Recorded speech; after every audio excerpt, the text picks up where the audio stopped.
দ্রুততম সময়ের মধ্যে আমরা গ্রেফতার করেছি, আইনের আওতায় আনতে সমর্থ হয়েছি। আমি আপনাদেরকে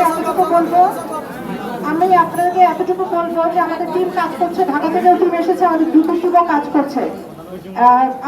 দুই একদিনের আমাদের যে বন্যা পরিস্থিতি চলছে বিভিন্ন জায়গায় ছিল, আমরা এর মধ্যেও কিন্তু কাজ আমরা বাকি রাখি নাই। আমাদের ইউসুফ সহ যারা আছে তাদের প্রত্যেককে গ্রেফতারের জন্য আমাদের টিম 2-3টা টিম কিন্তু শুধুমাত্র খাগড়াছড়িতে না, শুধু খাগড়াছড়ি রামগড়ে না, বিভিন্ন জায়গার মধ্যে কাজ করছে। আমি আশা করি এটা আসলে সময়টা এরকম যদি 2 ঘন্টার মধ্যে হয় 2 ঘন্টা, 24 ঘন্টা হলে 24 ঘন্টা, যত দ্রুত সময়ের মধ্যে হোক আমরা গ্রেফতার করবো এবং আপনাদের সামনে আমরা আইনের সামনে উপস্থাপন করবো, এইটুকু আমি অঙ্গীকার ব্যক্ত করলাম।